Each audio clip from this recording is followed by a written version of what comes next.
মৰমৰ ছাত্ৰ-ছাত্ৰীসকল এই কক্ষলৈ তোমালোকক স্বাগতম জনাইছো মই অংগৰাগ ভূঞা আৰু মই তোমালোকক অসমীয়া বিষয়ৰ পাঠ্যপুথি অংকুৰণৰ নৱমটো পাঠ অসমৰ প্ৰশ্ন উত্তৰৰ আলোচনা কৰি আছিলো ইতিমধ্যে দ্বিতীয় ভাগত আমি এই পাঠটোৰ প্ৰশ্ন উত্তৰৰ সামান্য আলোচনা কৰিছিলো এতিয়া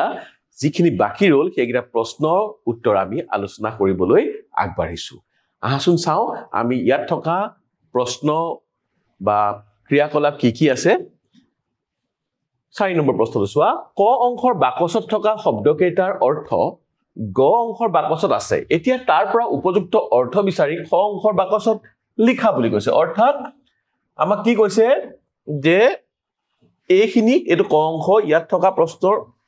শব্দবোৰ অৰ্থ ইয়াত আছে আৰু এইখিনি বিচাৰি আমি ইয়াত লিখিব লাগে এটা ধৰিলা প্ৰথমটো আছে চিৰ স্মৰণীয় স্মৰণ কৰা মানে মনত ৰখা চিৰ স্মৰণ মানে সদায় মনত ৰাখিবলগীয়া গতিকে ইয়াত সদায় মনত ৰাখিবলগীয়া ক'ত আছে প্ৰাণপণৰ চেষ্টা গভীৰভাৱে তথ্য বিচাৰিছো অন্বেষণ মাটিৰ তলৰ পৰা পানী ওলোৱা বাদ বিন্ধা সদায় মনত ৰাখিবৰ যোগ্য গতিকে এইটো ইয়ালৈ আহিব সদায় মই সৰুকে লিখিব লাগিব সদায় এইটো সৰু কৈ লওঁ সদায় মনত ৰাখিবৰ যোগ্য বুজি পাইছা নহয় এই অংশৰ যিখিনি শব্দ আছে তাৰ অৰ্থকেইটা ইয়াত আছে গতিকে অৰ্থকেইটা আনি আমি ইয়াত লিখিব লাগে এটা কীৰ্তিকলাপ মানে প্ৰাণপণে চেষ্টাটো নহয় গভীৰভাৱে তথ্য বিচাৰিছো অন্বেষণ নহয় মাটিৰ তলৰ পৰা পানী ওলোৱা বাদ বা বিধান নহয় স্বাধীন নহয় ভাল কামৰ পৰিচয়সূচক কাৰ্যাৱলী ভাল কামৰ পৰিচয়সূচক কাৰ্যাৱলী ইয়াৰ অৰ্থ হৈছে কীৰ্তিকলাপ গতিকে আমি লিখিম ভাল কামৰ পৰিচয়সূচক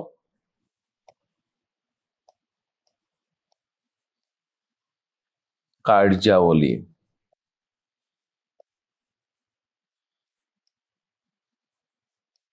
বুজি পাইছা নহয় ভাল কীৰ্তিকলাপ মানে হল ভাল কামৰ পৰিচয়সূচক কাৰ্যাৱলী এইটো হৈ গল এইটো আমাৰ হৈ গল এটা থাকিল কি অহু পুৰুষাৰ্থ শব্দটোৰ অৰ্থ হৈছে বাৰে বাৰে চেষ্টা কৰা বা অত্যন্ত চেষ্টা কৰা ইয়াত আছে প্ৰাণপণ চেষ্টা প্ৰাণপণ মানে জীৱনটোকে পণ কৰি লৈ কৰা চেষ্টা তাক কোৱা হয় অহু পুৰুষাৰ্থ আমি ইয়াত লিখিম প্ৰাণপণ চেষ্টা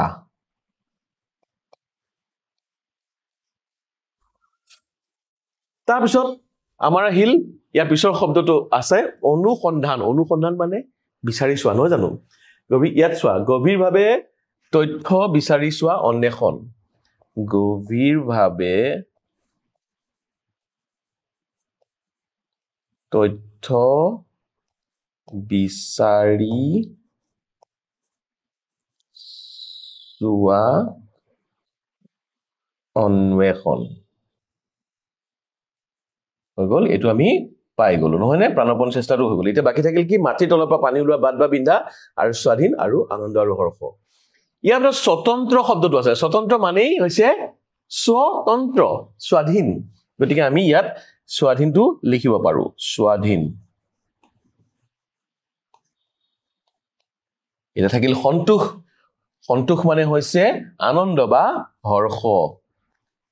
আনন্দ হৰ্ষ এইটো আমাৰ হৈ গল এতিয়া বাকি থাকিল কি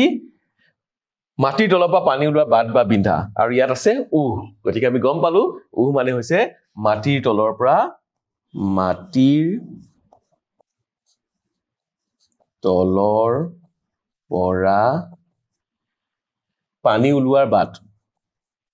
পানী ওলোৱাৰ বাদ বা বিন্ধা এইকেইটা হৈ গল তাৰ মানে আমি আটাইকেইটা শব্দৰ অৰ্থ বিচাৰি পালো নহয় নে এতিয়া আমি পৰৱৰ্তী প্ৰশ্নটোলৈ যাওঁ উত্তৰ লিখিবলৈ কৈছে অসম নামৰ উৎপত্তি কেনেকৈ হল মানে অসম নামটোনো কেনেকৈ হল তোমালোকে পাঠটোত পঢ়িছা মনত পৰিছে নহয় আমি কম যে এই ভূমি কামৰূপ আৰু প্ৰাগজ্যোতিষ ৰাজ্য আৰু ইয়াৰ ৰাজধানী প্ৰাগ পোহৰৰ চহৰ বা গুৱাহাটী বা ইয়াৰ কাষৰীয়া অঞ্চল বুলি জনা গৈছিল কামৰূপ জনা গৈছিল প্ৰাগজ্যোতিষপুৰ জনা গৈছিল কিন্তু অসম নামটো কেতিয়া আহিল 1300 শতিকাত আহোমে এই ভূমি জয় কৰাৰ পাছত অসম নামটো প্ৰৱৰ্তন কৰা হ'ল মানে তাৰ পাছতহে অসম নামটো আহিছে হোম দেশৰ লোক অৰ্থাৎ যিখিনি হোমাৰ পিঠৰ লোক আছিল তেওঁলোকক হোম বা সৌম্য বুলি কৈছিল নহয় তেওঁলোকে কি কৰিছিল চান জাতিৰ মানুহক আহোম বা আহোম বুলি মাতিছিল যিবোৰ হোম নহয় আহোম তেনেদৰে মাতিছিল আৰু হ যিটো হ শব্দটো আছে আহোমৰ মুখত হ শব্দটো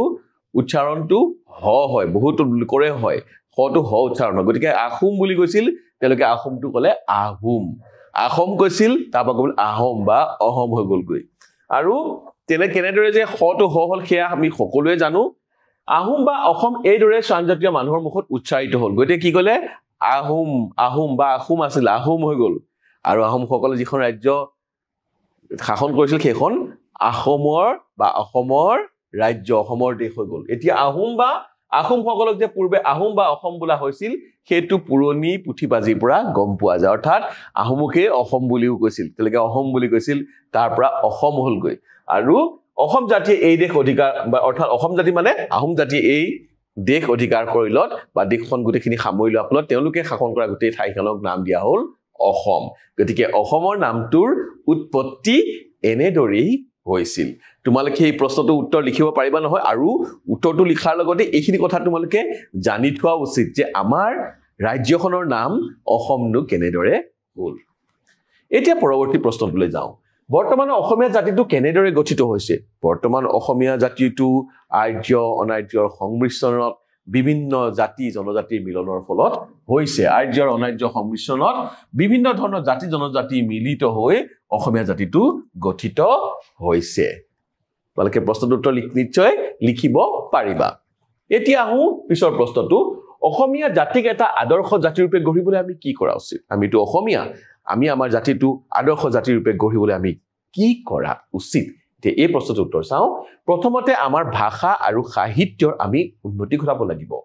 উন্নতি সাধন কৰিব লাগিব ভাষা ভাল কৰিব লাগিব ভাষাৰ উন্নতি ঘটাব লাগিব সাহিত্যৰ উন্নতি ঘটাব লাগিব সাধাৰণ শিক্ষাৰ সুত প্ৰবল ৰূপে বুৱাই দিব লাগিব মানুহবোৰ শিক্ষিত কৰিব লাগিব সুশিক্ষা দিব লাগিব আৰু সেই শিক্ষাৰ সুত প্ৰবলভাৱে বুৱাই দিব লাগিব মানুহৰ মাজত শিক্ষাৰ সুত বুৱাব লাগিব আৰু ধৰ্মনীতিৰ বিমল কিৰণেৰে গোটেইখন দেশক আলোকিত কৰিব লাগিব ধৰ্মনীতি অৰ্থাৎ যিটো সঁচা কৰণীয় সেই কৰণীয় কামবোৰৰ মানুহক বুজাই মেলি আৰু সেই কামবোৰ মানুহৰ মাজত কৰোৱাই আমি দেশখন আমাৰ জাতিটো আমি আগুৱাই নিব লাগিব এই প্ৰশ্নটোৰ উত্তৰ তোমালোকে এনেদৰেই লিখিবা এতিয়া আমি ইয়াৰ পিছৰ প্ৰশ্নটোলৈ যাওঁ অসমৰ গৌৰৱ বঢ়াবলৈ আমি কি কি কাম কৰিব লাগে অসমৰ গৌৰৱ বঢ়াবলৈ হলে আমি কেইটামান কাম কৰিব লাগিব কি কি কাম আমি অসমৰ ভাষা আৰু সাহিত্যৰ উন্নতি সাধন কৰিব লাগিব তেনেদৰে ভাষাৰ সেৱা কৰা হ'ব বুলি কৈছে নহয় এটা জাতিৰ ভাষা আৰু সাহিত্যৰ উন্নতি সাধন হলেহে ভাষাটোৱে এক স্বকীয় পৰিচয় লাভ কৰিব পাৰে ভাষা আৰু জাতিৰ বিশেষ আমি উন্নতি সাধন কৰিলেহে আমাৰ কি হ'ব এটা স্বকীয় পৰিচয় লাভ কৰে সাধাৰণ শিক্ষাৰ সুত জনসাধাৰণৰ মাজত বুৱাই দিব লাগিব শিক্ষাইহে এটা জাতিক আগবাঢ়ি যোৱাত সহায় কৰে আৰু ধৰ্মনীতিৰ বিমল কিৰণেৰে গোটেই দেশখন আমি পোহৰাই তুলিব লাগিব এই প্ৰশ্নটো আমি ইতিমধ্যে আলোচনা কৰিছো নহয় জানো বাৰু এতিয়া আমি আকৌ এবাৰ আলোচনা কৰিলো এতিয়া আমাৰ পিছৰ প্ৰশ্নলৈ যাওঁ বিভিন্ন কালত অসমক কি কি নামেৰে জনা গৈছিল ক অংশৰ লগত খ অংশ মিলে তে অসমৰ নামবোৰ আমি চাম দেই চাবা দেই ইংৰাজৰ শাসন কালত ইংৰাজ নামটোতে প্ৰশ্নটোৰ উত্তৰ সোমাই আছে ইংৰাজী হ'ব গতিকে আসাম এনেদৰে কোৱা হৈছিল বৈদিক যুগত কি বুলি কোৱা হৈছিল বৈদিক যুগত প্ৰাগজ্যোতিষপুৰ বুলি কোৱা হৈছিল নহয়নে বৈদিক যুগত কোৱা হৈছিল প্ৰাকৃদেশ আৰু কি কৰিলে পৌৰাণিক যুগত প্ৰাগজ্যোতিষ তান্ত্ৰিক যুগত কি বুলি কৈছিল কামৰূপ বৰ্তমান যুগত অসম মুছলমানৰ শাসন কালত অসমৰ দেশ আহোমৰ দেশ অৰ্থাৎ বুজাইছিল অসমৰ দেশ এনেদৰে আমি এই প্ৰশ্নটোৰ উত্তৰ কৰিলো ইয়াৰ পিছৰ প্ৰশ্নটোলৈ যাওঁ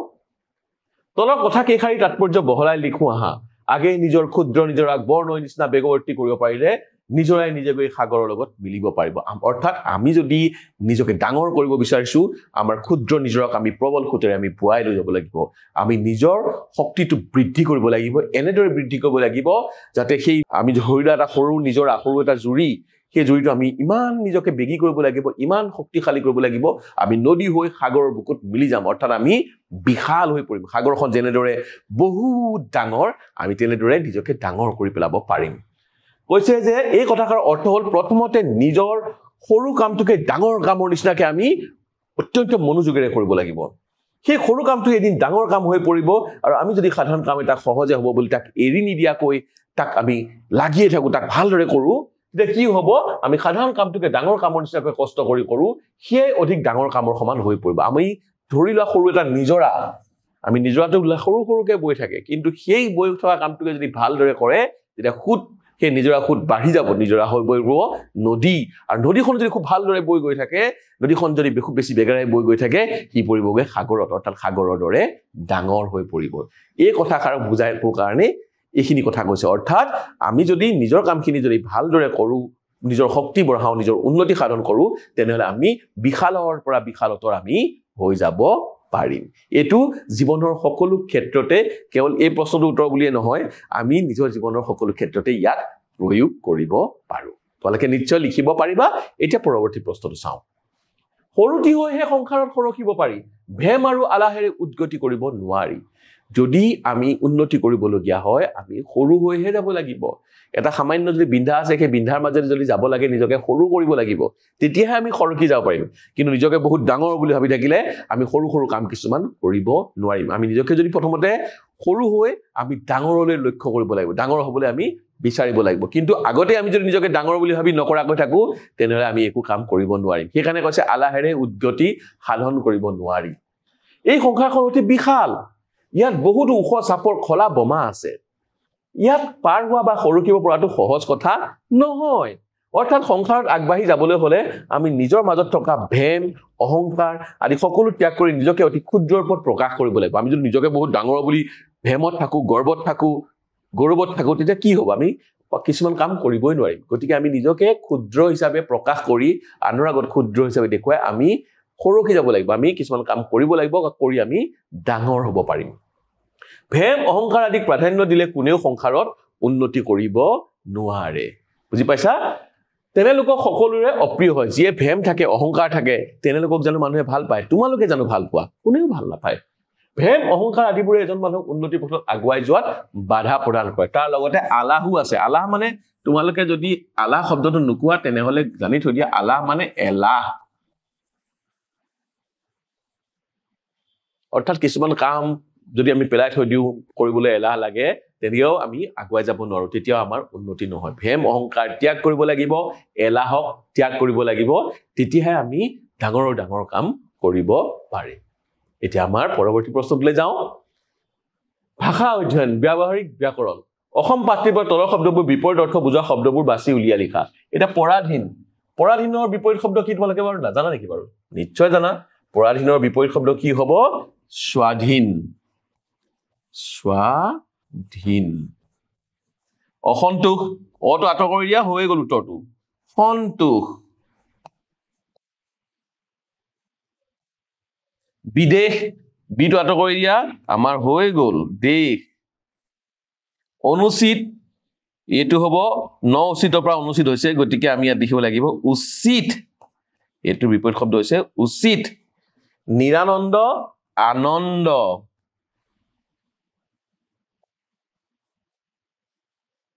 আৰু শেষত আছে বৰ্জন মানে ত্যাগ কৰা গতিকে বৰ্জনৰ বিপৰীত হ'ব গ্ৰহণ তোমালোকে নিশ্চয় এই প্ৰশ্নটোৰ উত্তৰ কৰিব পাৰিবা নহয় নে এইখিনি মই কৰিয়ে দিলো নহয় আৰু এবাৰ চাই লোৱা স্বাধীন সন্তোষ স্বদেশ উচিত আনন্দ আৰু গ্ৰহণ এতিয়া আমি পৰৱৰ্তী প্ৰশ্নলৈ যাব পাৰো নহয় সন্ধি গঠন কৰা আৰু ভাঙা সন্ধি ভাঙিব লাগে সন্ধি ভাঙিবলৈ হলে আমি কি লিখিব লাগিব যথাৰ্থটো আমাৰ কি হ'ব এইটো যথা অৰ্থ আছে নহয় আমাৰ সন্ধি ভাঙিলে হ'ব যথাৰ্থ মই কথা প্ৰথমতে কৈয়ে দিলো তোমালোকক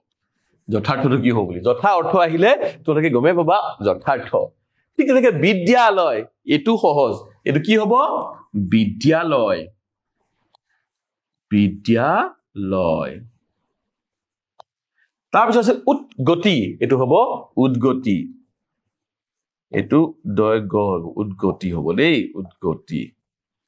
তাৰপিছত কি হ'ব উদযাপন এটো আছে উদযাপন উদযাপন আছে এটো হ'ব উদযাপন দ হৈ যাব উদযাপন উদযাপন উদযাপন যথাৰ্থ বিদ্যালয় বিদ্যালয় উদ্গতি উদ্গতি উদযাপন উদযাপন এটা দেৱালয়টো আমি ভাঙিব লাগিব দেৱালয় মানে দেৱৰ যি আলয় গতিকে দেও মানে দেৱতা দেও যোগ আলয় আলয় মানে ঘৰ দেৱৰ আলয় গতিকে দেৱালয় তাৰপিছত নৰেন্দ্ৰ শব্দটো আহিছে নৰ যোগ ইন্দ্ৰ নৰ মানে মানুহ আৰু ইন্দ্ৰ মানে ৰজা মানুহৰ ৰজা কোৱা হয় নৰেন্দ্ৰ গতিকে নৰ যোগ ইন্দ্ৰ উন্নতি উন্নতিটো হৈছে উন্নতি উদ যোগ নতি আৰু শেষত আছে উদ্ভৱ ইয়াতো উদ যোগ ভৱ উদ যোগ ভৱ উদ্ভৱ বুজি পাইছা নহয় উদ্ভৱ আৰু সন্ধি কিছুমান নিয়ম আছে সেই নিয়মখিনি তোমালোকে জানিব লাগিব দেৱ যোগ আলয় অ যোগ অ আ হৈ যায় অ যোগ ই এ হৈ যায় সেই নিয়মখিনি